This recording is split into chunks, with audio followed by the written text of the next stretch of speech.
persoalannya kan memang ada krisis kemanusiaan, ada genosida. Ya. Sebagian negara berpenduduk muslim 250 juta lebih. Seharusnya suara kita tuh lebih keras. Kita bangun terus imajinasi Indonesia, tapi kita juga tetap punya ruang untuk memberikan kritik yang mengena gitu. Dan sekali-kali tidak boleh kritik itu dibungkam. Censorship internet, didatengin sewenang-wenang, didoxing sosial medianya. Menurut saya itu untuk Indonesia sekarang tuh udah apalah istilahnya, ketinggalan zaman banget loh.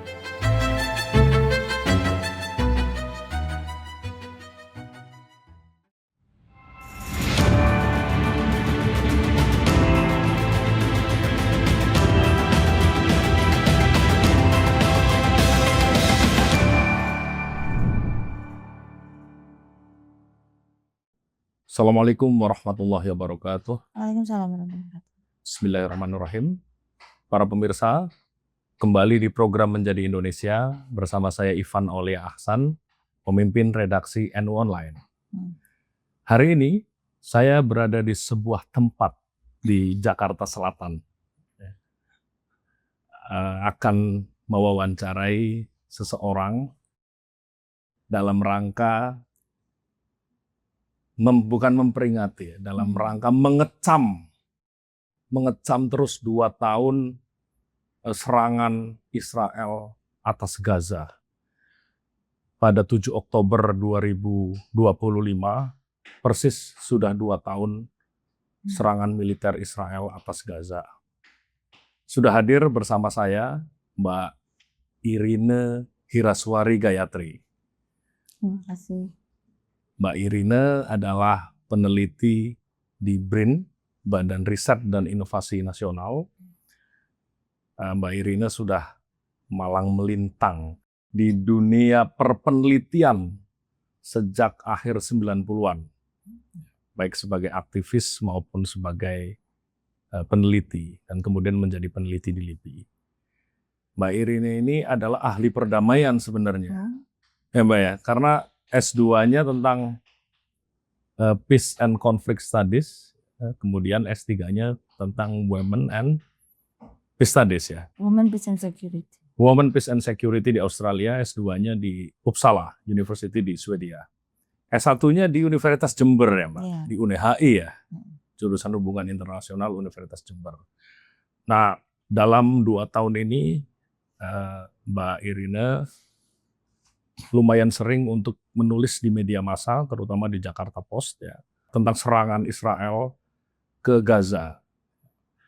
1,5 tahun lalu Mbak Irine juga pernah kami undang NU Online untuk khusus membicarakan tentang persoalan Gaza di lantai 1 gedung PBNU waktu itu Mbak Irine.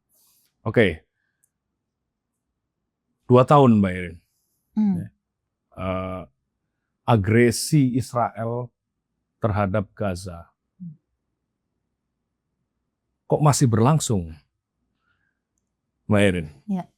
Di tengah tekanan dunia internasional yang sebegitu hebat, kenapa serangan Israel terhadap Gaza masih dilangsungkan bahkan sampai beberapa hari yang lalu? Mungkin terima kasih lebih dahulu ya. Oke. Kalau pemahaman saya itu memang tampaknya sekarang situasi di sana sudah semakin merujuk kepada ketidaksabaran barangkali aktor-aktor negara internasional, tapi juga aktor-aktor non-negara internasional yang punya sudut pandang. Sudah saatnya ada perdamaian, yang pertama. Yang kedua, kapan bisnis saya bisa masuk untuk post-war reconstruction. Nah, kalau misalnya melihat di berita, misalnya katakanlah tahun 2025 bulan Februari, di situ ada berita bahwa selain ada interim rapid assessment untuk wilayah Gaza dan tepi barat, juga ada perhitungan mengenai losses and needs in Gaza and West Bank. Jadi ada misalnya diskurs di tingkat global yang menunjukkan bahwa ini sudah saatnya nih kita segera melakukan pembangunan pasca konflik. Nah, tapi persoalannya adalah bukan pada pembangunannya itu sendiri, tapi seperti apa masyarakat secara global melihat kebutuhan dari orang-orang yang selama ini mendapatkan dampak paling destruktif dari keberadaan pasukan pemerintah Israel misalnya. Nah, dalam konteks seperti itu agak sulit kita sebagai orang yang pernah terjajah sekian ratus tahun, diduduki Jepang sekian tahun, kemudian juga Indonesia sendiri punya persoalan domestik terkait misalnya dulu aneksasi Timor Leste dan konflik berkepanjangan di Papua. Untuk tidak melihat penderitaan orang-orang Palestina yang terusir, disingkirkan, shelternya dirusak, untuk tidak berempati lebih dahulu. Jadi kalau kita katakan bahwa terus-menerus bercokolnya militer Israel di sana itu juga tidak lepas dari misalnya dorongan atau fasilitasi komunitas internasional. Dan juga misalnya suara yang keras di UN seringkali diveto oleh anggota P5, Dewan Keamanan PBB itu. Satu veto misalnya yang terakhir kan, Amerika Serikat dan beberapa negara termasuk di Pasifik itu bisa membatalkan misalnya dukungan terhadap status kemerdekaan Palestina. Nah, di sini kita bisa mempunyai gambaran bahwa walaupun tingkat destruksinya sudah sangat tinggi, tetapi masih ada ruang untuk terus-menerus memperlama penderitaan orang-orang Palestina. Karena situasi internasional juga masih mendukung. Walaupun misalnya ada dukungan negara-negara barat terkait dengan status negara Palestina, tapi itu belum menghentikan kekerasan. Gitu. Ini memperlama penderitaan rakyat Palestina kita kunci dulu sebagai salah satu keyword yang nanti akan kita bicarakan. Saya ingin bertanya ini dulu, Mbak Irin. Latar belakang biografis Anda ya. Saya salah satu penyimak status-status Facebook Anda sebenarnya. Oh iya, kan pertama. Saya beberapa kali melihat postingan-postingan Anda ya, terutama ibu Anda. Saya pernah melihat foto ibu Anda yang sedang show kayaknya di luar ya. Nah, itu. Mbak Irin dulu tumbuh dari keluarga seperti apa? Apa ya? Biasa saja sih sebetulnya. Ayah saya dokter, sekolahnya di Jepang. Ibu saya sekolahnya di ITB. Tapi juga dia penari klasik Sunda. Satu angkatan dengan almarhum Bulan Tisna Jelantik. ITB Farmasi. Satu angkatan dengan Pak Arifin Panigoro. Ya. Jadi ibu saya farmasi, tapi juga penari masa Presiden Soekarno. Kemudian Sunda klasik. Rumah di mana waktu itu, Mbak Irin? Tinggal di mana orang tua? Ibu di Bandung. Ayah di Magelang, tapi mereka ketemunya di Jepang. Oh gitu. Terus Anda tumbuh besar di kota? Kalau tinggal sih secara sosiologi saya dibentuk di Malang, SD, SMA. Malang. Terus kuliah S1 di Jember. Di UNED ya? Ngambil HI, HI UNED. Kemudian ngambil HI.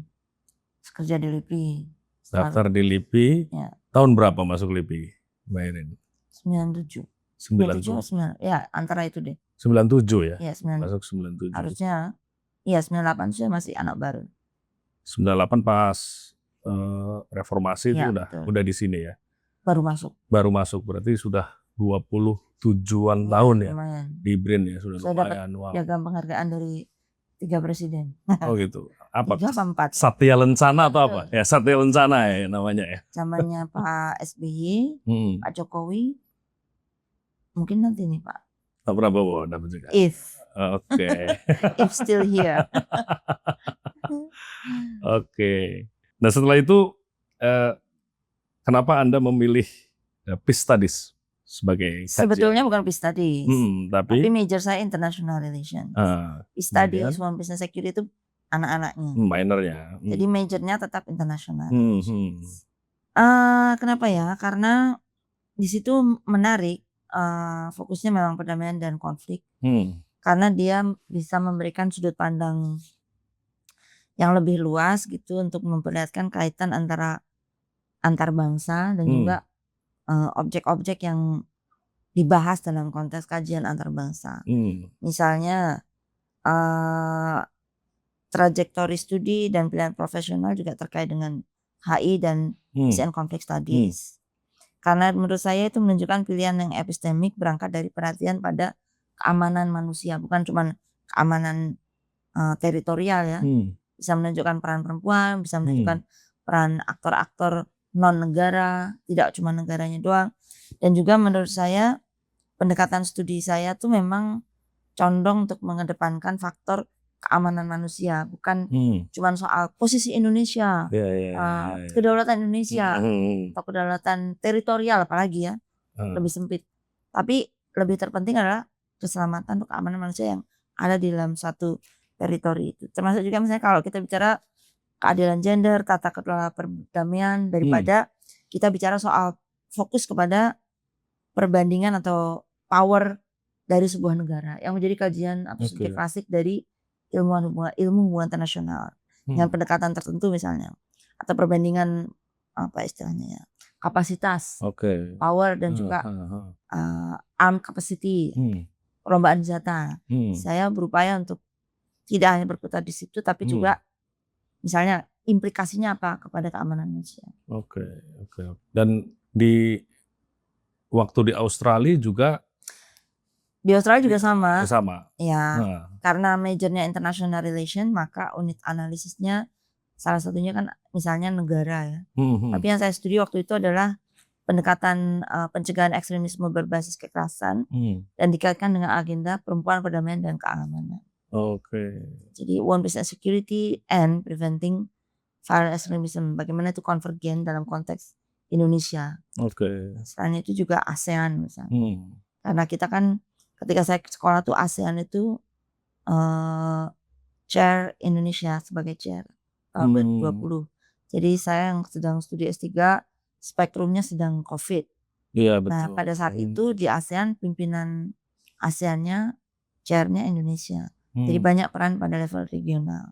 Jadi saya ambil topik ya one peace and security dan preventing violent extremism. Gitu. Disertasinya tentang apa Mbak Irin di Australia? Itu judulnya agak panjang tapi nanti bisa di Google sih, Convergence of Preventing Violent Extremism and One Peace and Security Agenda untuk konteks Indonesia. Mau diterbitin tapi harus ada waktu untuk editing sedikit. Betul. Dan itu yang susah nyari waktunya untuk editing. Ya, tinggal duduk aja sih. Gitu. Berarti lulus 2023 ya, Agustus lulusnya ya, sekitar 2 tahun lalu. Karena saya ingat sampai yang saya lihat di Facebook anak Anda sampai sekolah di sana ya, sampai ikut ibunya. Oke.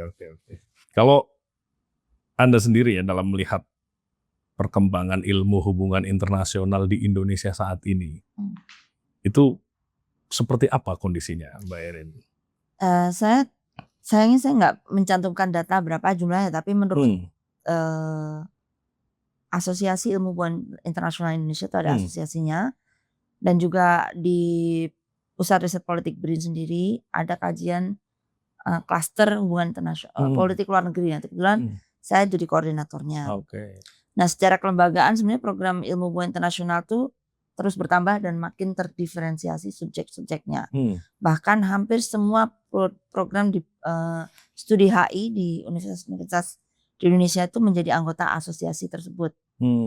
Kemudian kami juga akan ada barangkali sebentar lagi nih kolaborasi antara Pusat Riset Politik di klaster pertahanan, keamanan, dan konflik dengan Asosiasi Ilmu Hubungan Internasional. Nah, termasuk juga di dalamnya misalnya kerja-kerja pengembangan kurikulum tampak dalam berbagai lokakarya atau konferensi internasional dan nasional. Sementara beberapa kampus, mungkin termasuk UI ya, kampus besar dan UGM juga menawarkan peminatan keamanan internasional, kajian anaknya HI, ekonomi politik internasional, kemudian kajian transnasional, mulai tingkat S1 dan juga penguatan kajian tematik di jenjang pascasarjana. Kemarin program studi HI Universitas Pembangunan Veteran Jakarta juga buat diskusi mengenai perkembangan ilmu HI ini. Sementara kalau dilihat secara epistemik atau asal-usul pengetahuan itu, studi terkait atau diskurs mengenai dekolonisasi studi hubungan internasional di Indonesia cukup lumayan apa istilahnya ya, responsif untuk mendorong pembaruan perspektif dari Indonesia. Karena mungkin kita punya pengalaman banyak ya. Kita pernah menjajah, tapi kita juga pernah menganeksasi wilayah. Dan dalam sorry, kita pernah menjajah dan kita pernah aneksasi itu Timor Leste. Dijajah atau menjajah? Kita menjajah dong. Oh ya. We annexing Timor Leste. Terus and we colonize. Ya, we colonize. Menjajah, aneksasi.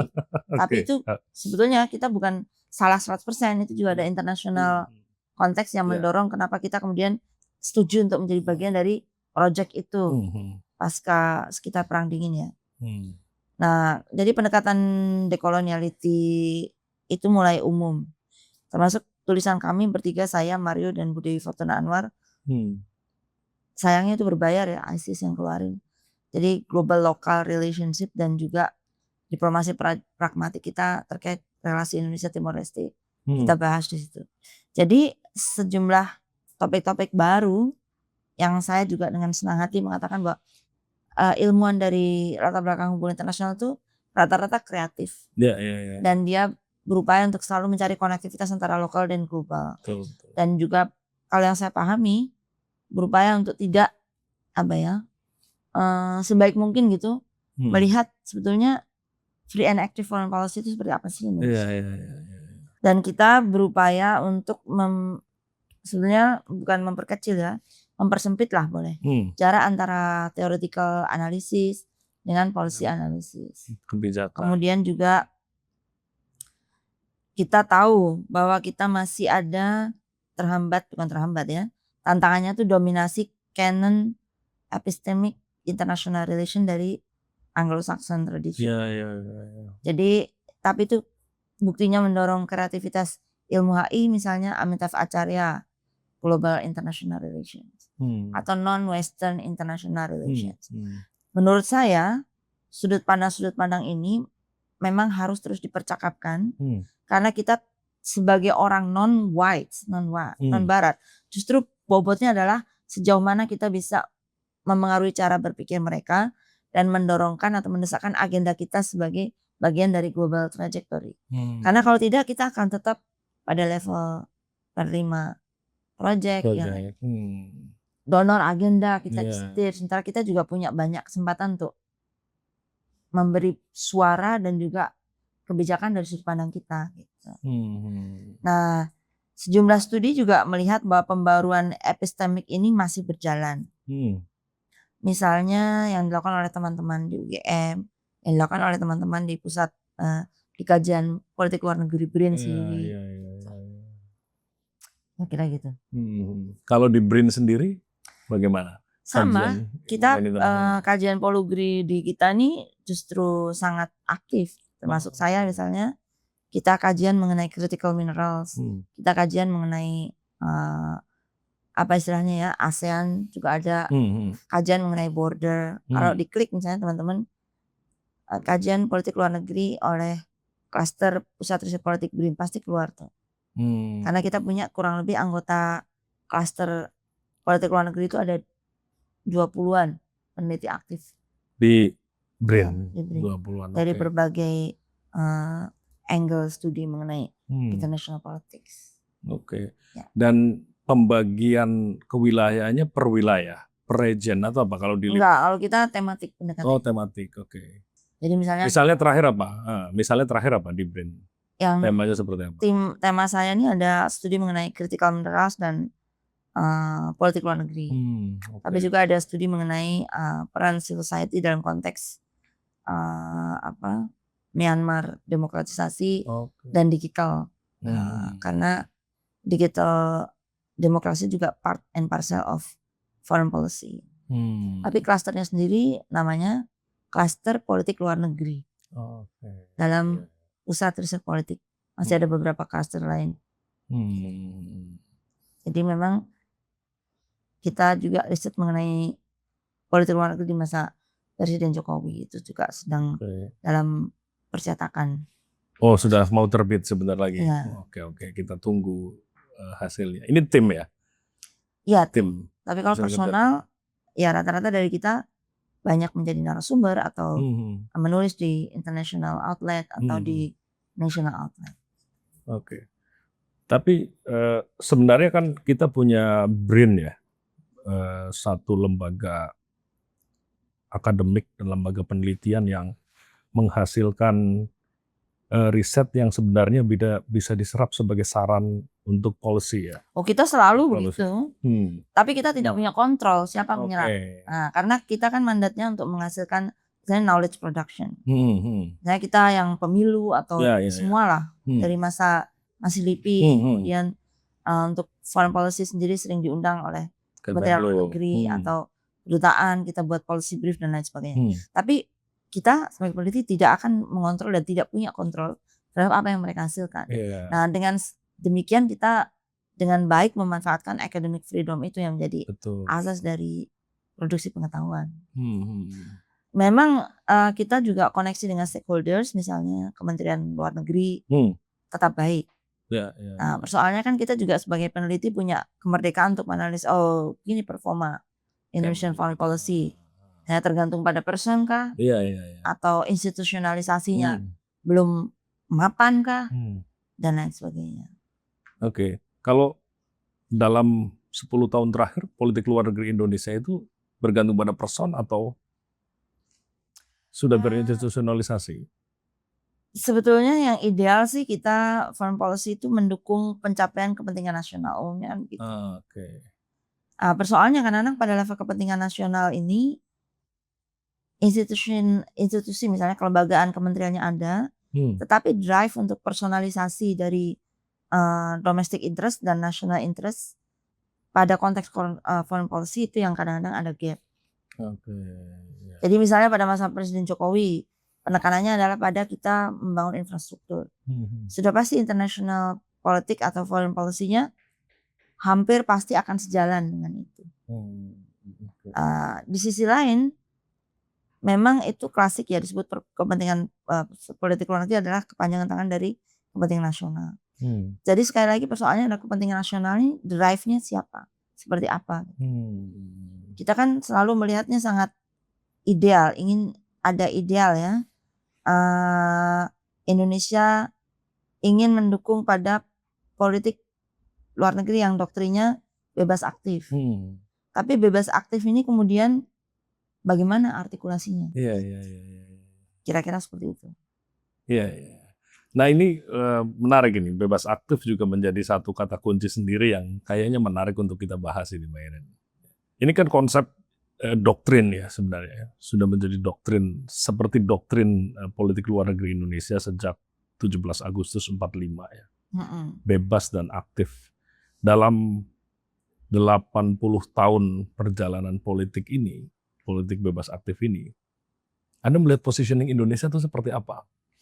Selalu konsistenkah selama 80 tahun dengan doktrin tersebut atau bagaimana? Atau tergantung situasi, Mbak Iren? Di beberapa tulisan saya terakhir yang dengan Bu Dewi dan Mario Surya Ramadan itu, walaupun kita bebas aktif, kita mendukung apa istilahnya ya, negara untuk merdeka, negara bangsa sesuai Undang-Undang 45 alinea keempat itu, tapi kita memang ada sedikit karakter di mana menurut saya diplomasi kita tuh lebih pragmatic diplomasi. Karena memang kalau kita dulu ada Bung Hatta bilang mendayung di antara dua karang, tapi sekarang kayaknya karangnya tuh banyak banget. Dan kita harus negotiate, harus navigate dengan wise, tapi juga tidak bisa dielakkan ya kan. Kita harus juga jeli masuk dalam misalnya global engagement seperti BRICS atau OECD, perhitungannya apa gitu misalnya. Kita juga konsisten ingin menjaga koherensi etika kebijakan luar negeri yang berguna saat kita menuntut penghormatan hukum internasional. Tapi sebetulnya kita juga tidak ingin hanya doktriner saja, tapi artikulasinya seperti apa menurut saya tuh bagi saya itu yang lebih penting. Kalau misalnya kita dukung Palestina merdeka ya menurut saya jangan terlalu bebas gitu mengatakan bahwa kita akui Palestina nanti kita akui Israel. Exactly. Karena siapa itu yang ngomong itu? Pak Prabowo kan terakhir pidato di Unggah kan seperti itu juga. Jadi istilahnya darahnya tuh belum kering gitu loh, Iya. yang digusur-gusur itu. Paling tidak kita ada sedikit lah penelaahan terhadap data, misalnya gambaran kemanusiaan per 24 September tahun 2025. Office of OCHA melaporkan total 65.419 warga Palestina tewas dan 167.160 luka sejak 7 Oktober 2023 menurut data Kementerian Kesehatan Gaza, dan penjelasan metodologisnya ada mengenai proses verifikasi. Sementara pembaruan mingguan antara 17 sampai 24 September 2025 mencatat 357 kematian baru. Betul. Gaza, konflik ini katakanlah konflik atau perang? Invasi militer. Oke. Agresi militer. Intinya itu protracted konflik beriring dengan displacement yang hampir menyeluruh dari populasi 2,1 jiwa, kerusakan fasilitas kesehatan, termasuk kan kita punya rumah sakit udah itu ya, ambruk udah. Dari situ aja kita seolah-olah tuh nggak punya. Oke, Pak Prabowo bilang kirim rumah sakit terapung 20.000 peacekeepers ditawarkan as if. Pertama kita punya voice. Tapi persoalannya kan memang ada krisis kemanusiaan, ada genosida. Ya. Sebagian negara berpenduduk muslim 250 juta lebih. Seharusnya suara kita tuh lebih keras, bahkan itu presiden siapa, Bolivia, yang kemudian visanya dicabut. Dicabut sama Trump. Kolombia. Exactly. Jadi kita, menurut saya kita terlalu tergesa-gesa memberikan leverage itu. Jadi apa gunanya kita mengkampanyekan Palestina merdeka, tapi kita terlalu cepat mendukung posisi untuk welcome Israel. Welcome Israel. State. Ya. Gitu. Oke. Nah, sementara negara-negara lain, ini contoh ya, yang dari level itu perspektif pertama. Saya hanya ingin menyampaikan bahwa ini loh ada gambaran kemanusiaan sebelum kita terburu-buru menyampaikan Palestina merdeka. Oke, kita juga nanti mengaku Israel. Bukan berarti kemudian misalnya kalau Israel merdeka, kita akui itu ya, kita tidak ada problem, kita tetap akan ada problem. Iya. Gitu.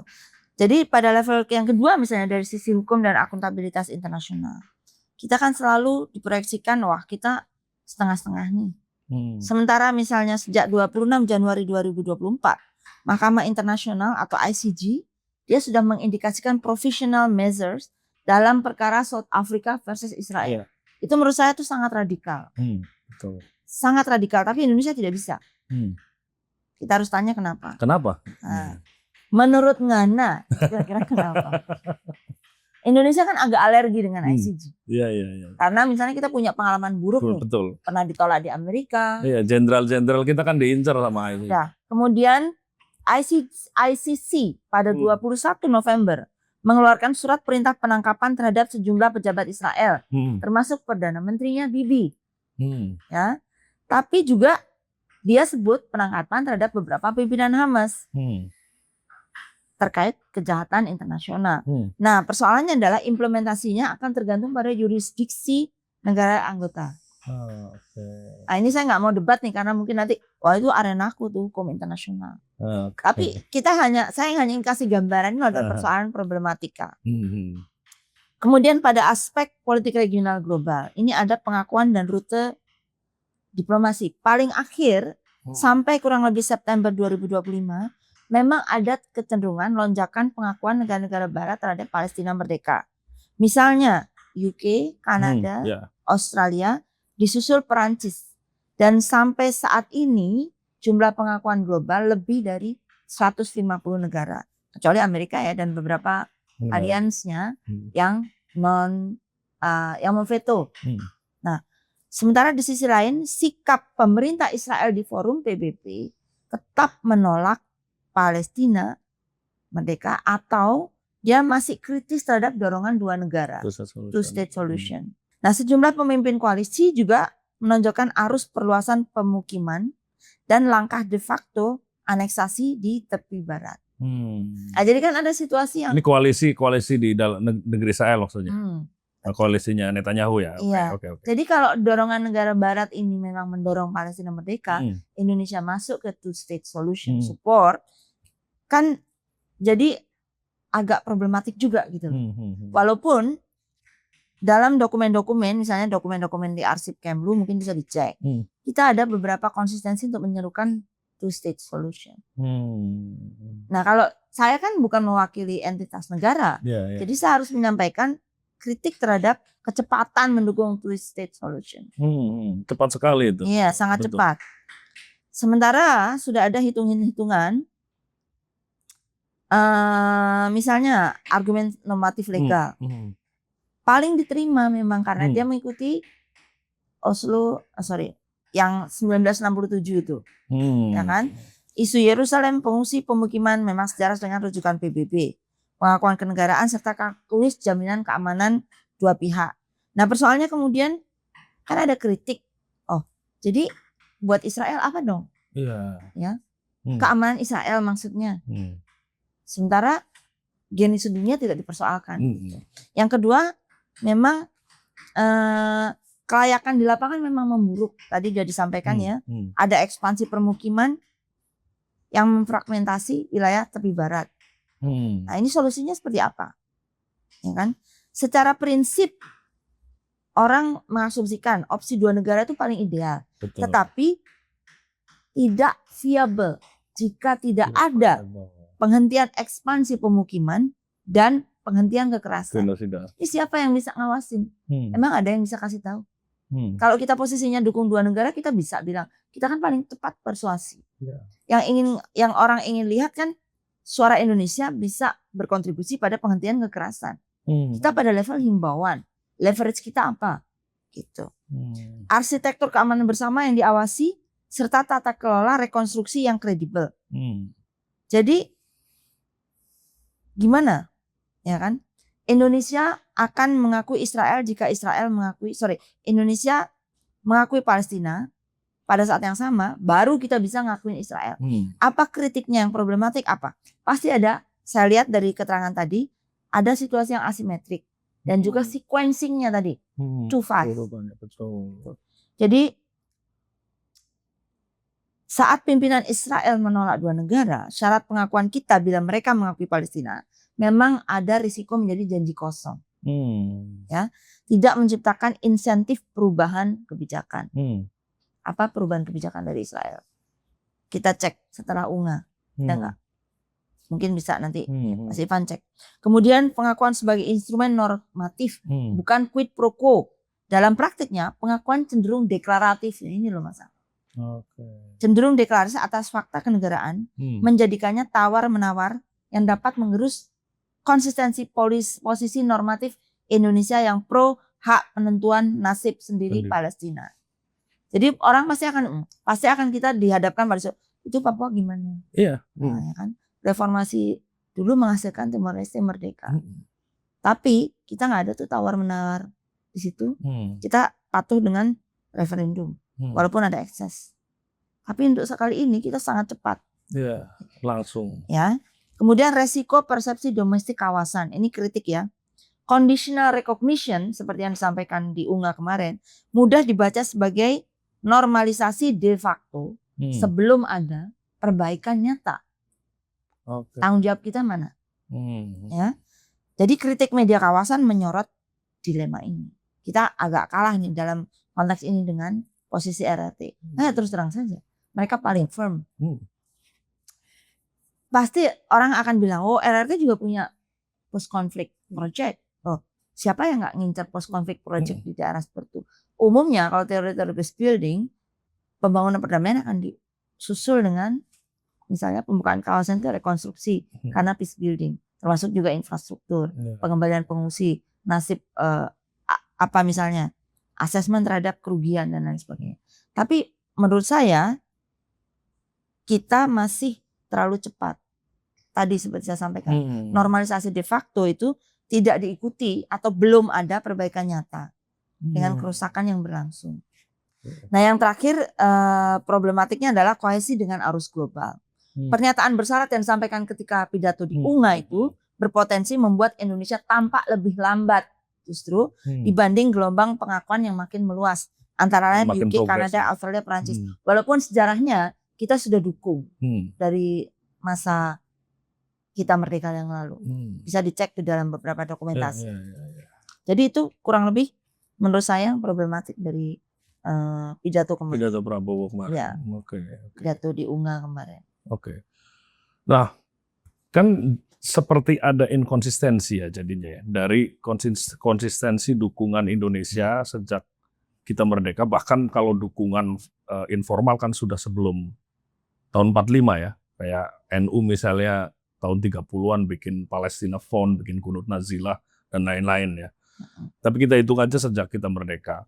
Soekarno begitu firm untuk mendukung Palestina. Ya. Sampai dia menolak playoff kualifikasi Piala Dunia. Karena ketemu Israel. Ya. Dia menolak mengikuti beberapa event olahraga karena di situ ada atlet Israel misalnya. Selama Orde Baru pun secara normatif sikapnya juga konsisten ya, dalam membela Palestina. Dalam masa SB, dalam Jokowi tidak terlalu kelihatan karena yang lebih banyak bicara Ibu Menlunya ya. Nah, tiba-tiba Prabowo mengajukan premis. Kalau Israel mendukung Palestina merdeka, kita akan mengakui Israel. Gimana Mbak Yenen? Apakah ini ada semacam putar balik ya dari politik luar negeri Prabowo dalam konteks dukungan terhadap Palestina dalam pernyataan dia di Majelis Umum PBB kemarin? Ya, tadi seperti saya sampaikan tadi ya, memang posisinya itu disebut sesuai dengan Undang-Undang 45. Persoalannya adalah kita mau berbicara secara kerangka formalistik atau bagaimana. Kalau argumen normatif legal, dua negara tetap kerangka legal formatif yang normatif yang paling diterima. Ada 1967, isu Yerusalem, pengungsi, pemukiman, selaras dengan rujukan PBB. Kemudian dalam konteks Indonesia sendiri disebut juga konsisten. Tapi itu pengakuan sebagai instrumen normatif. Bukan istilahnya quid pro quo. Dalam praktik pengakuan cenderung deklaratif. Kalau menurut saya ya, atas fakta kenegaraan. Tapi menjadikannya tawar-menawar politik internasional dapat menggerus konsistensi posisi normatif Indonesia yang pro hak penentuan nasib sendiri. Kalau dikaitkan dengan misalnya konteks bahwa Indonesia sangat memerlukan investasi asing, itu terdengar spekulatif. Tapi kan kita memang lihat rekam jejak dalam international politics, kita masuk blok mana saja untuk misalnya membantu pembangunan di Indonesia. Mungkin kita bisa masuk blok mana sekarang dengan pengakuan seperti itu. Siapa yang tertarik berkawan dengan Indonesia? Karena kita kan cenderung pragmatik diplomasi juga. Nah, apakah dengan setuju dengan rekognisi tadi lalu negara-negara barat terkait dengan investasi ke Indonesia? Itu kan juga bisa kita cek ya. Walaupun kita juga punya resiko perspektif domestik. Kalau kita cepat-cepat mendukung secara normalisasi de facto, kita juga akan kesulitan karena memang pada faktanya belum ada perbaikan nyata. Kalau saya katakan misalnya, saya cek kemarin dalam konteks terbitan-terbitannya Kementerian Luar Negeri, kita disebut konsisten. Persoalannya kan bebas aktif itu juga kita pakai, kalau ada EQ-nya kita tuh mau diperbesar dalam konteks politik luar negeri. Itu maksud saya. Mengutamakan keamanan manusia tidak posisinya seperti ini. Karena sejauh yang saya amati, pergeseran pemukiman orang Palestina tuh makin sempit. Nah, kita mau kasih kemerdekaan State of Israel dalam konteks mereka ekspansi pemukiman terus atau apa gitu. Jadi analisis atas pidato di UNGA tersebut saya coba kaitkan dengan realitas yang berlangsung di lapangan. Ya. Kita kirim 20.000 pasukan perdamaian, kira-kira ada nggak visibility-nya? Untuk apa dikirim 20.000? Gitu. Menurut saya begitu. Mungkin itu konsisten. Saya yakin itu konsisten. Atau kita tutup mata saja, pokoknya itu konsisten dengan free and active foreign policy. mendukung solusi dua negara. Lebih baik, ada yang katakan, oh itu pidato lebih baik dari Donald Trump. Ya kalau bandingnya Donald Trump ya lebih baik. Soalnya adalah siapa Donald Trump dan bagaimana politik luar negeri Amerika Serikat itu kita menjadi bagian dari arus itu juga. Mulai dari soal tarif, ya kan. Sekarang soal Palestina. Masuk BRICS kita sia-sia juga ini kayaknya. Karena ketika ada agenda paman lebih besar, kita ikut agenda paman. Melu. Nah, gitu. Jadi itu agak memprihatinkan menurut saya. Ya. Dan apalagi Indonesia juga sudah dalam tanda kutip masuk radarnya Israel. Ya. Oh, tentu. Gara-gara kemarin Netanyahu bilang bahwa memuji secara eksplisit di depan PBB tentang Indonesia gitu. Iya. Itu apa dampaknya? Ya kalau dari simbolis ya. Ya simbolisnya bagaimana? Sudah bisa dibilang kita sahabat Israel mungkin. Oke. Poros Jakarta Tel Aviv. Lebih catchy daripada yang dulu Jakarta Peking Pyongyang mungkin. Untuk global currency sekarang itu mungkin dipandang penting. Bagi aktor politik luar negeri Indonesia adalah ini mungkin presiden ya. Kalau itu dipandang penting ya sudah. Posisi kita di situ. Tapi bukan berarti ruang diskurs untuk mempersoalkan itu berhenti gitu loh. Karena menurut saya tulis ya untuk Jakarta Post, sebenarnya saya nggak mau buka itu dulu. Apa saya tulis untuk Jakarta Post? Saya bilang kita punya beban untuk soal moral in international politics. Tapi mungkin bicara seperti itu tidak terlalu relevan untuk sebagian dari aktor politik luar negeri yang ingin segera dapat hasil gitu. Karena kan sejak lama Indonesia itu selalu memposisikan diri sendiri itu sebagai bukan penonton ya. Lebih dari sekedar penonton dalam konteks politik global, dalam konteks politik internasional di Timur Tengah. Kalau dikatakan konsisten apa enggak? Kita cuma ingin cari nilai konsistensinya gitu. Mendukung politik luar negeri yang bebas aktif, mendukung solusi dua negara. Tapi persoalannya adalah di konstitusi kita kan juga mendorong kemerdekaan tuh. Israel ini merdeka dari siapa gitu loh. Palestina jelas mau merdeka. Tapi Israel ini merdeka dari siapa? Ya kan? Dia kan selalu klaim dia sendiri adalah state of Israel. Kalau tanya nih sama delegasi Kementerian Luar Negeri yang pakai paspor biru. Kita tidak akui itu Israel dan Taiwan. Saya tidak bisa pergi ke dua negara itu tanpa kalau pakai paspor biru. Hijau mungkin. Karena kita tidak membatasi mobilitas. Persoalannya adalah memang itu ada juga yang mengklaim itu sebagai bagian dari identitas moral dan juga identitas politik Indonesia ketika bicara di forum internasional. Gitu. Non-negotiable. Jadi dengan menyatakan itu kita makin kuat posisinya. Jadi persoalannya kita apa harus tutup mata dengan aspek genosida? Tergesa-gesa. Dan Prabowo sama sekali tidak menyebut genosida atau kekerasan. Problem kan? Iya. Tapi apa kita harus heran? Uang dicatat di Shega namanya 19 kali aja tidak demi. Jadi artinya berarti nggak usah heran ini. Ya, diplomasi pragmatis. Oke. Statement harus disampaikan. Itu secara sempit ya faktanya seperti itu.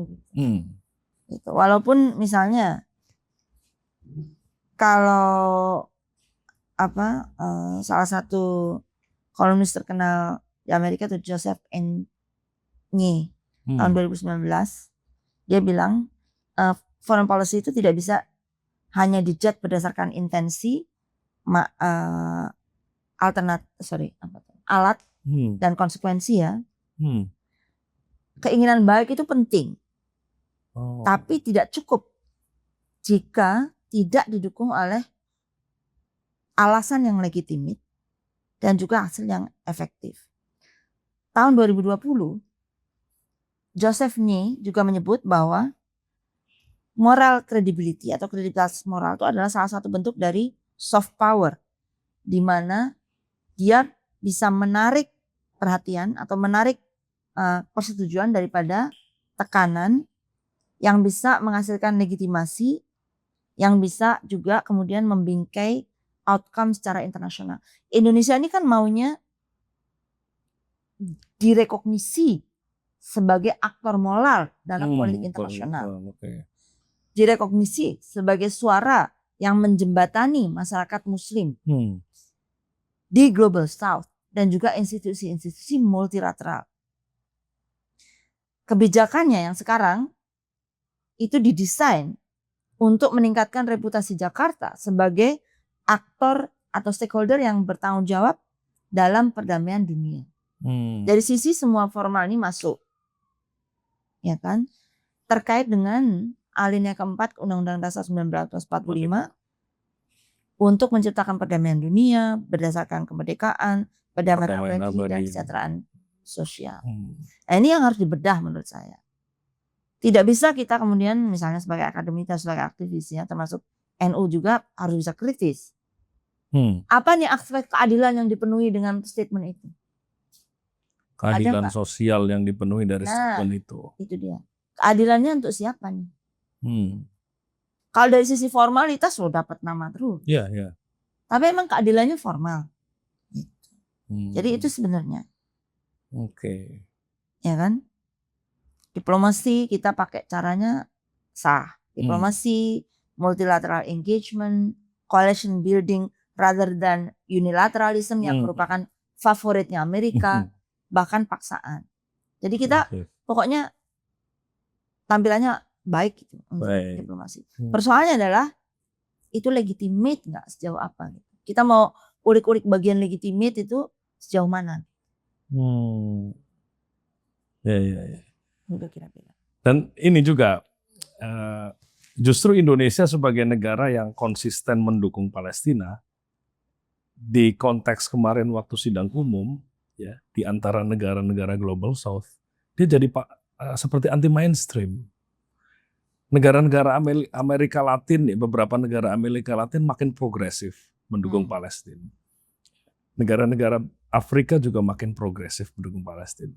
Tapi kita mungkin dari negara Global South yang terkenal konsisten mendukung Palestina, mungkin hanya Prabowo kemarin yang mengucapkan akan mengakui Israel kalau Israel mengakui Palestina. Gitu Mbak Iren.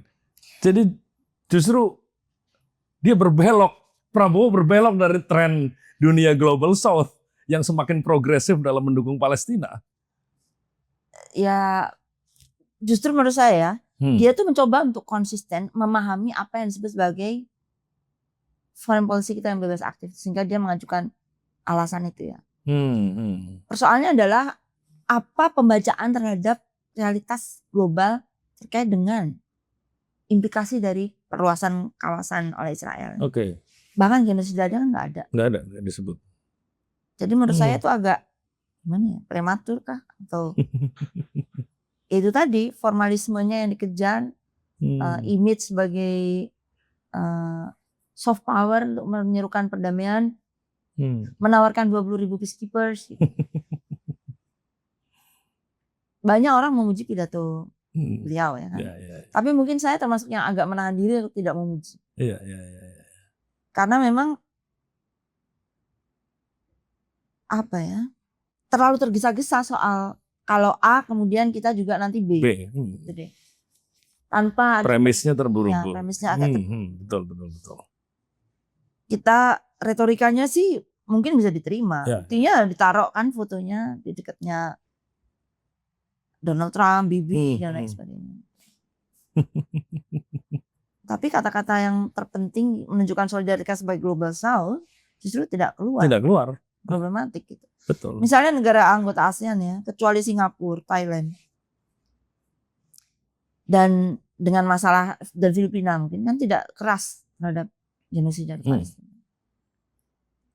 Itu juga problem. Tapi mungkin orang bilang ASEAN lagi seperti itu. Mungkin itu arena ke 200 sekian. Kita sedang istilahnya cari posisi dalam konteks Gaza. Diplomasi di Middle East. Indonesia sedang ingin menampilkan diri sebagai aktor yang mendukung pada peace building. Apa namanya? Coexistence. Israel Palestina. Tidak mau kita keluar suara kritis terhadap. Ya cukup aja udah gitu. Gitu. Itu kritik saya sih seperti itu. Sementara kalau dinamika politik dalam negeri kita kan banyak sekali demo besar ya. Mungkin itu justru menjadi hambatan bagi instrumen politik luar negeri untuk menyatakan posisi kita yang sesungguhnya. Jadi ada gap antara elit perspektif soal how we should behave on itu dengan seruan di dalam negeri.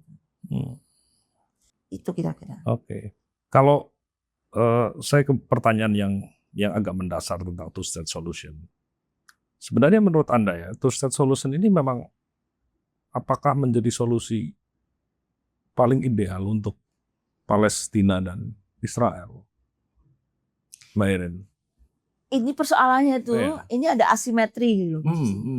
Kalau ini, ya arsitekturnya bagaimana sebenarnya yang ideal, atau arsitekturnya bagaimana yang ideal tentang two-state solution? Karena ini ada asimetri, terus bagaimana? Kan ada clarifying benchmark. Jadi 67 itu harus dicek lagi, betul, ya kan, supaya bisa menyediakan kredibilitas dan juga transparansi. Nah, sementara itu apa yang terjadi di lapangan itu kan harus dicatat juga. Korbannya berapa? Siapa yang mau mengawasi? Kepatuhan terhadap misalnya apa-apa yang sudah dilakukan oleh Israel sepanjang proses sampai detik ini. Itu kan yang tidak kita serukan. Kita kan seruannya hanya apa kemarin itu diunggah itu. Prihatin terhadap dampak dari konflik tersebut ya. Tapi masalahnya misalnya kita tidak mengatakan bahwa Israel harus berhenti invasi. Nggak ada. Nah kalau buat saya problematiknya adalah pada logik memperlakukan solusi dua negara itu. Justru itu. Jelas nggak simetris lah, ya kan? Voting berkali-kali selalu di veto. Tahu-tahu sekarang ada akumulasi dukungan negara-negara Barat. Ini endingnya apa? Kita belum bisa prediksi. Tapi seolah-olah mobilisasinya sangat cepat. Sementara kita sudah keluarkan opsi kalau A maka kita akan B. Kalau buat saya seperti itu. Terus terang saya belum bisa melihat visibilitas solusi dua negara itu gitu. Walaupun pada beberapa kesempatan saya katakan itu memang realistis. Tapi seberapa jauh gitu. Saya belum bisa lihat itu. Ya. Apa yang convincing gitu. How convincing two-state solution is. Kalau dulu Timor Leste referendum itu meyakinkan. Jelas. Karena semua instrumennya siap. Berjalan dan siap. Indonesia juga Pak Habibie itu justru yang mengeluarkan ide oke silakan. Inisiatif. Walaupun ada implikasi kekerasan ya. Ya. Tapi ini solusi dua negara itu diusir dulu penduduknya sebagian besar ya. Lalu resettlement masuk. Lalu negara Palestina posisinya di mana? Di mana? Sementara kemarin juga Indonesia sudah sempat deklarasi kita akan menerima berapa? Iya, pengungsi dari sana. Kan itu belum ada kejelasan dari satu statement ke statement yang sekarang. Mungkin Komisi 1 DPR RI harusnya bisa bertanya pada eksekutif. Bagaimana Anda bisa meyakinkan publik Indonesia dalam konteks solusi dua negara. Tampaknya kan tidak ada percakapan sama sekali dengan Komisi 1. Apakah ada Komisi 1 yang ikut kemarin? Saya juga kurang paham itu ke UNGA. Ya, yang saya ingat ya Menlu, terus Menteri HAM ya, Pigai ikut, anaknya Prabowo ikut ya. Yang lain saya lupa. Ya kan kalau anaknya Pak Prabowo kan mungkin khusus ya. Personal aid ya. Mbak Irin, ini kan sudah 2 tahun ya serangan Israel ke Gaza. Kita tadi mengunci satu kata yaitu penderitaan rakyat Palestina, Mbak Irin. Ini kalau dunia internasional sudah 150-an negara mendukung Palestina dan mendesak agar kekerasan dihentikan, tapi Israel masih tambang, masih terus melancarkan serangan. Apa yang akan terjadi, Mbak Irin, kalau hal ini tidak dihentikan? Ya, kalau menurut saya, kalau tidak ada pengawasan terhadap dua hal, ceasefire, menarikan pasukan, penghentian pasukan, kemudian kontrol dan tidak ada ekspansi settlement. Jadi omong kosong solusi dua negara itu. Karena secara historis tuh Indonesia tuh kan sebenarnya nggak pernah ngakuin Israel as state. Jadi ini kan improvisasi menurut saya. Kenapa kok ada improvisasi itu kan persoalannya. Tahun 2013 tuh ada polling. 70% warga Palestina di tepi barat dan warga Palestina di Gaza 48%, juga 52% mendukung two-state solution. Tapi tahun 2021 dari berapa ini? Presentasi tersebut tinggal 39% warga Palestina yang mendukung solusi dua negara. Nah ini pertama. Yang kedua, di atas kondisi seperti ini, kita tahu atau tidak, sebelum kita menyampaikan di forum internasional, kalau Palestina merdeka kita akui Israel merdeka. Itu atas kepentingan siapa? Yang kedua, apakah kalau kepentingannya itu kepentingan konstitusi kita, memenuhi atau kepentingan konstitusi kita, kan konstitusi kita tidak beyond orang Palestina yang terusir atau yang tidak setuju ya. Jadi tingkat dukungan warga Palestina yang semakin menurun terhadap two-state solution harusnya ikut menjadi perhatian dalam momentum dukungan terhadap kemerdekaan Palestina. Gitu. Sebab memang pengakuan dari negara-negara besar, negara-negara Barat terhadap Palestina itu punya implikasi, misalnya mereka anggota G7.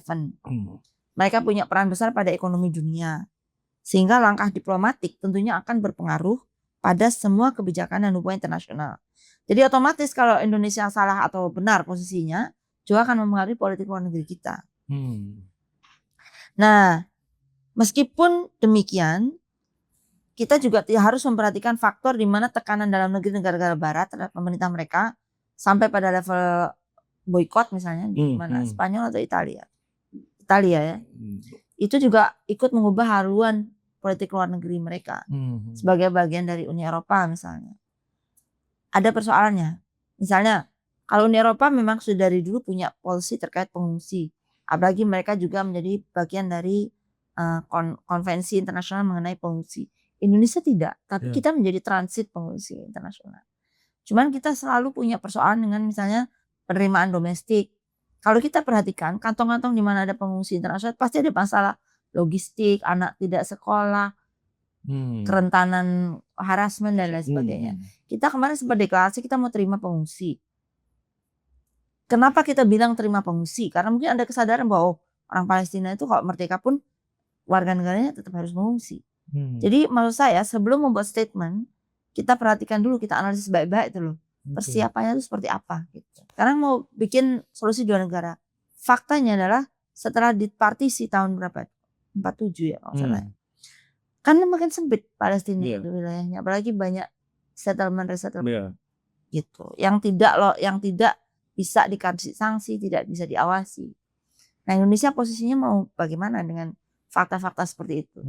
Apakah we want to gloss over conditional recognition aja atau ada yang lain? Tawaran-tawarannya gitu. Nah, kalau dunia internasional sudah tidak bisa menghentikan begini, Mbak Irin, ya. Kemudian kita juga tidak bisa berbuat banyak ya, negara-negara anggota OKI juga tidak bisa berbuat banyak. Endgame-nya seperti apa? Kalau agak sulit itu. Gimana ya? Israel itu kan sampai menjelang akhir tahun ini aja masih menampilkan dirinya dia yang punya kontrol. Mungkin kita masih yang pertama. Yang kedua, peran UN itu kan sebenarnya selain kirim pasukan perdamaian tidak terlalu signifikan, kecuali keluarin statement. Antonio Guterres bolak-balik kirim statement. Tapi kan kantornya UNRWA itu juga diserang. Ini beda loh sama Timor Leste. Dulu Timor Leste setelah referendum dan ada sedikit pemanasan tanda kutip oleh militia, internasional kan siap dengan intervensi dipimpin Australia. Jadi transition administration. Nah sekarang untuk kasus Palestine Israel, PA Palestinian Authority, bagaimana? UN apa persiapannya kalau ada garis yang harus ditengahi? Bisa nggak usul ceasefire segera? Jadi ada beberapa hal yang memang agak berbeda ya. Bahkan kalau dibilang itu sebetulnya Israel tuh menguasai hampir semua West Bank. Jadi tidak punya bargaining power yang lebih tinggi gitu loh di depan Israel. Gue mau akuin Anda sebagai negara loh, tapi Anda begini. Kan hanya beberapa itu yang kemarin disebut. Ya menurut saya itu normatif, tapi sejauh mana dalam konteks normatif pun kita bisa desakkan. Sebagai contoh misalnya, statementnya PKS kemarin masih lebih masuk akal. Yaitu keputusan partai ya, PKS menyatakan mendukung Presiden Prabowo Subianto, tapi dia bilang Israel belum, Prabowo juga harus ngomong soal menghapus kejahatan kemanusiaan dan genosida yang dilakukan oleh Israel terhadap Palestina. Itu disampaikan Presiden PKS Al-Muzammil Yusuf ketika memberikan pidato politik pada Munas 6 PKS. Tepatnya ini solusi dua negara yang banyak dibicarakan berbagai negara dunia termasuk Pak Prabowo, kita doakan segera terwujud tanpa menghapus kejahatan kemanusiaan, genosida yang telah dilakukan Israel untuk dibawa ke mahkamah internasional sehingga kejahatan serupa tidak berulang. Lebih baik daripada statementnya Pak Prabowo. Dan ini sesuai dengan yang sudah dilakukan Afrika Selatan. Statementnya lebih mendukung kepada posisi beberapa negara Global South yang memang merasakan getirnya dijajah terkait peran Israel. Tapi mungkin ini justru disinilah porsinya civil society untuk lebih kritis kepada policy atau statement pemerintah. Karena kan people to people solidarity itu lebih tinggi loh. Bayangkan Mercy Corps kirim bantuan besar sekali ya. Mungkin lebih dari bantuan resmi pemerintah Indonesia. Dokter kemarin ada beberapa relawan datang ke sana kan bergabung dengan flotilla itu. Tapi kalau lihat tindakan negara-negara lain misalnya Yunani kirim patroli untuk mendukung flotilla supaya tidak dihadapi dengan militeristik. Jadi artinya pada saat yang sama saya melihat perkembangan yang baik adalah positioning negara-negara barat terhadap Palestina itu sudah diuji dan ternyata mereka akhirnya bergeming, bukannya tidak bergeming gitu. Kita nggak mau cari menang-menangan, kita sudah sejak lama mendukung Palestina merdeka. Nah karena kita sudah seperti itu, tolong kalau bikin statement itu diperhatikan juga historical contribution kita gitu. Kalau seperti ini kan agak menyulitkan diri sendiri. Menyulitkan diri sendiri, betul. Iya, betul. Iya, saya sepakat itu. Ini menyulitkan diri sendiri, betul. Sekarang kita merefleksikan dukungan ini ke Indonesia, Mbak Irin. Kita sudah secara konsisten ya, seperti yang tadi kita bahas selama 80 tahun mendukung Palestina. Apa arti penting dukungan ini, Mbak Irin, bagi kita, bagi orang-orang Indonesia, dan bagi Indonesia sebagai sebuah nation state? Kalau secara umum sih itu menunjukkan bahwa posisi kita itu, saya kutip lagi, kita anti penjajahan.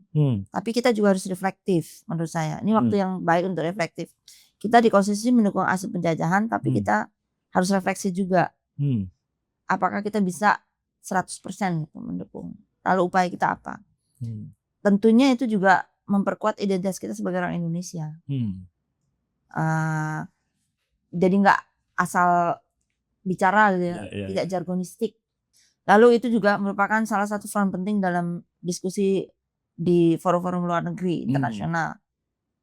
Dan bisa memberikan semacam pembekalan atau bobot substantif dari pilihan-pilihan politik luar negeri. Sebetulnya itu.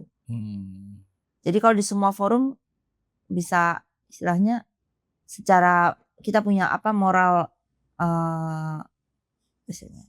nilai moral kita juga nggak setengah-setengah gitu kan. Kita anti penjajahan. Kita dukung, contohnya minta pertanggungjawaban Israel di International Court of Justice terkait dengan kejahatan kemanusiaan yang sudah dilakukan. Kita bisa omong itu seharusnya. Masalahnya mungkin kita tidak bisa karena beberapa hal. Tapi kan yang bisa disampaikan ke publik adalah kita setuju dengan negara Palestina merdeka. Karena kita juga negara yang merdeka. Betul. Sebelumnya itu saja benang merahnya. Oke.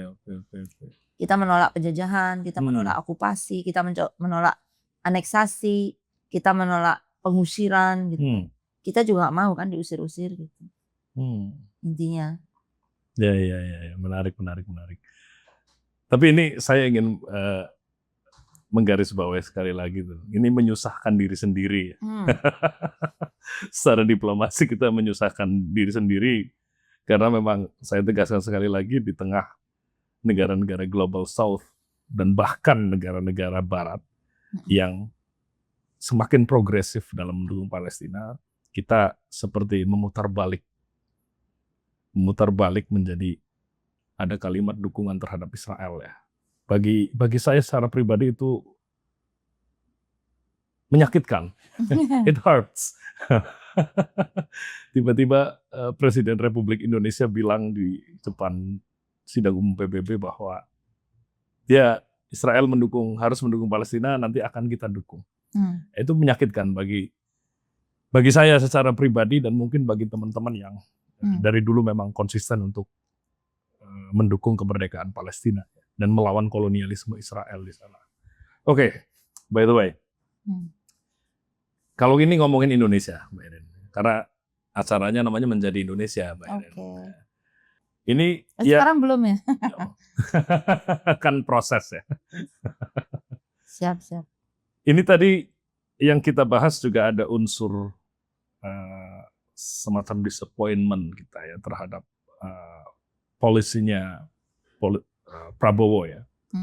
Statement ya, belum ke polisi tapi statement Prabowo di dunia internasional. Termasuk juga banyak sekali kekecewaan rakyat Indonesia terhadap hal-hal lain, baik di masa pemerintahan ini maupun masa pemerintahan yang lalu ya. Yang dalam beberapa bulan terakhir terakumulasi ya kekecewaan itu. Ada aksi demo yang sampai rusuh ya. Aksi kabur aja dulu, ada tagar kabur aja dulu di medsos dan lain-lainnya. Di tengah situasi itu beberapa pejabat kita kemudian bilang jangan lelah mencintai Indonesia. Mbak Irin, di tengah ini ya disappointment yang sangat tinggi, ekonomi semakin sulit, pajak semakin tinggi, tiba-tiba ada banyak pejabat yang ngomong jangan lelah mencintai Indonesia. What does it mean? Dulu tuh zaman Pak Harto ada ya, Mbak Tutut, cintailah produk-produk Indonesia. Itu bukan, itu iklan. Nggak, gerakan cinta rupiah gitu, karena itu. Jadi saya ingin bilang gini, kalau dalam keadaan krisis, pasti yang disuruh-suruh itu rakyat. Rakyat disuruh ini, disuruh itu kan, disuruh menabung ya. Disuruh bayar pajak lebih tinggi, pemerintah tidak ada salah lah intinya. Persoalannya adalah cinta negeri sebagai lem imajinasi kebangsaan itu yang menyeberangkan kita melalui garis identitas sempit. Itu penting di satu sisi, tapi tidak bisa dia tanpa syarat. Bentuk patriotisme konstitusional itu masih penting. Jadi misalnya kayak tadi itu, kalau misalnya logikanya adalah oke, Palestina merdeka, Israel kita setuju. Jadi kita harus apa nih dengan realitas kekerasan yang masih berlangsung, kemudian genosida juga belum diselesaikan. Sementara kalau di Indonesia itu pakai contoh itu ya, kalau di Indonesia misalnya NKRI harus mati. Tapi yang mati demi NKRI karena banyak sebab, itu bagaimana? Ya kan? Kenapa tidak dicek dulu alasan mengapa ada aksi besar? Kenapa ada kritik terhadap anggota dewan? Contoh.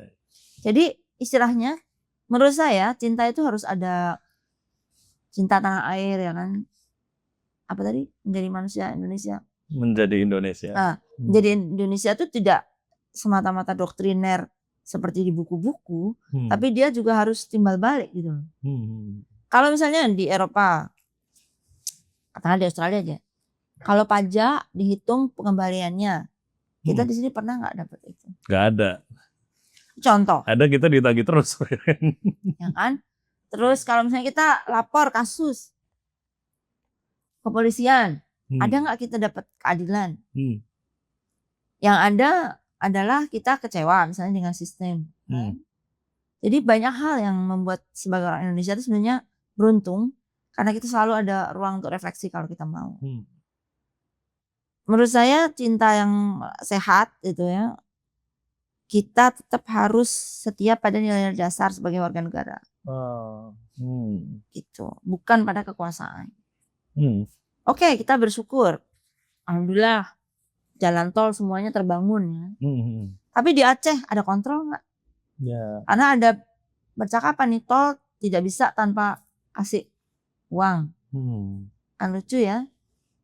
Oh, ada pembangunan kereta cepat. Oke, itu membantu banyak orang. Tapi mungkin kita juga harus punya perspektif mengenai utang luar negeri. Iya, utangnya menumpuk. Ya, itu utang umum. Negara-negara pasti ada utang luar negeri. Tapi rasionya gitu. Oh, ada MBG. Baru-barusan ini yang kritik terhadap MBG kan ditarik tuh kartu pasnya. Yes. Kenapa pemerintah tidak mencoba mendengar? Contoh ya, bahwa suatu proyek itu harus ditelaah dulu dampaknya, visibility. Kalau ada keluhan itu direspon dulu dengan benar, pilih orang yang kompeten. Menurut saya sih itu. Jadi bolehlah kita bangun terus imajinasi Indonesia, tapi kita juga tetap punya ruang untuk memberikan kritik yang mengena gitu. Dan sekali-kali tidak boleh kritik itu dibungkam. Censorship internet, didatengin sewenang-wenang, terus aktivis di doxing sosial medianya. Menurut saya itu untuk Indonesia sekarang tuh udah apalah istilahnya, ketinggalan zaman banget lah. Kita malu ngomong kita negara demokrasi juga, tapi kita sering arbitrary seperti itu. Menurut saya itu yang buat saya kalau cinta Indonesia ya nggak usah begitulah. Rakyatnya sendiri kan jadi parah. Kalau pejabat kabur aja dulu ya kita juga nggak ada kontrol kan. Tapi menurut saya kalau ada rakyat mengatakan kabur aja dulu nggak perlu disoal, karena mereka tuh harus survive. Betul. Sebagian orang mungkin survive karena ada uang toh. Tapi sebagian yang tidak bisa survive di Indonesia, jalan keluarnya apa? Kan meskipun pasal 33 ya, fakir miskin dan orang terandal dibiayai negara. Pasal 34. Pasal 34, sorry. Itu seberapa persen bisa dikerjakan? Menurut saya sih begitu. Biar aja tuh imajinasi tetap menjadi apa istilahnya, live imagination. Jadi berlangsung. Tapi gimana ya, Indonesia kita maunya aman sekaligus terbuka. Mengedepankan human security melalui kesejahteraan, keadilan, kohesi sosial berbasis pengetahuan, diplomasi bernilai tambah, mediasi, peacekeeping dan lain sebagainya. Tapi juga kita harusnya jadi negara yang bisa merawat kritik sebagai infrastruktur dari inovasi. Jadi kritik itu bukan dibungkam, tidak boleh disampaikan, tidak, dia harus hidup. Ini kan ada kecenderungan kita negara ini paling nggak elitnya itu anti kritik. Udahlah ikut aja, nggak bisa dong. Bukan ruang kita dulu 98 sampai sekarang ini karena kita berani mengkritik kan, salah satunya ya selain krisis global. Gitu Mas. Nah, tapi Anda sebagai peneliti ya merasakan ancaman terhadap kebebasan akademik tidak dalam beberapa tahun terakhir di sini? Kebetulan kami di BRIN itu kami tidak mendapatkan ancaman ya secara walaupun ada misalnya pemanggilan gitu terhadap beberapa kawan kami yang dianggap terlalu keras secara personal. Tapi sejauh ini kalau beredel kayak gitu tuh enggak, alhamdulillah enggak. Masih. Kalau enggak ya kita nanti demo aja ke depan. Biasa loh. Biasa. Demonstrasi itu biasa, enggak usah takut. Betul. Biasa, dihadapi saja dengan terbuka kan, dialog. Yang kurang ini kan sekarang ini dialog. Betul. Jadi yang diutak-atik itu level atas, itu di bawahnya disuruh ngikut aja. Nah, kita kan enggak bisa. Nah, terakhir Mbak Irin. Sebagai peneliti dan intelektual publik ya, sebenarnya Anda membayangkan dan mengimajinasikan Indonesia ini seperti apa Mbak Irin? Ini yang susah nih.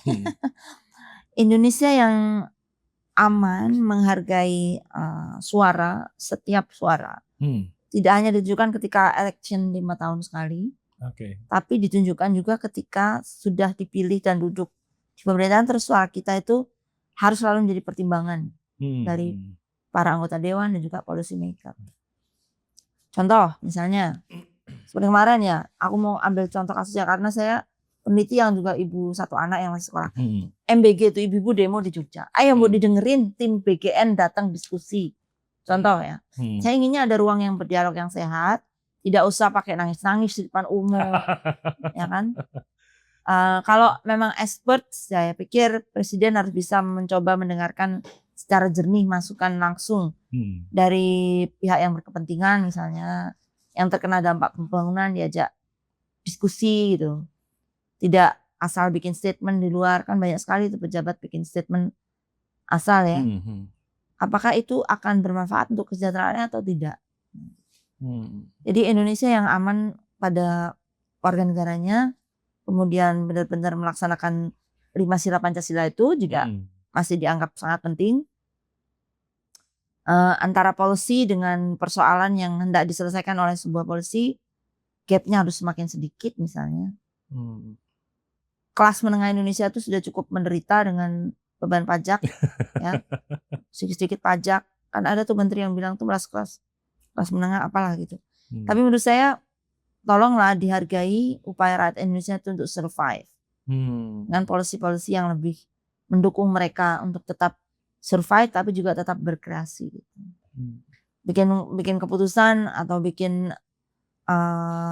statement yang tidak mencederai kondisi sengsara yang sedang dirasakan. Minimal nggak menyakiti rakyat. Iya betul, itu satu hal. Saya kira itu. Mengedepankan keamanan manusia gitu. Semoga bisa menjawab. Irene Hiraswari Gayatri. Iya. Terima kasih. Sama-sama. Well, demikian dialog saya dengan Mbak Irene Hiraswari Gayatri. Saya harus menyebut nama lengkapnya karena bagi saya ini salah satu nama paling indah yang pernah saya dengar. Irene Hiraswari Gayatri, peneliti BRIN dan ahli hubungan internasional. Seperti yang sudah kita tadi diskusikan bahwa masih banyak PR bagi kita sebagai bangsa, ya, sebagai nation state untuk menyelesaikan problem-problem dan menuntaskan problem-problem yang terjadi di Palestina. Ya. Dukungan kita yang konsisten terhadap Palestina selama 80 tahun terakhir sebenarnya adalah bukan hanya ketaatan kita terhadap konstitusi, tapi juga lebih dalam lagi bagi saya adalah ini ungkapan kemanusiaan yang paling dalam.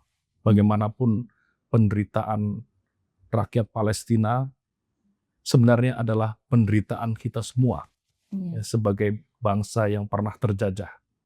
Dan hari ini 80 tahun setelah Perang Dunia II masih ada bangsa yang terjajah di Palestina. Ini tidak bisa kita biarkan. Dan saya pikir progresivitas dari negara-negara Global South kemarin di sidang umum PBB dan dukungan dari beberapa negara Barat yang secara tradisional dulu mendukung Israel akan menjadi salah satu titik balik yang penting bagi masa depan Palestina. Indonesia harus ada di dalamnya dan konsistensi 80 tahun ini mesti kita jaga bersama-sama. Demikian. Sampai jumpa di program Menjadi Indonesia berikutnya. Wallahul muwaffiq ila aqwamit thoriq. Wassalamualaikum warahmatullahi wabarakatuh.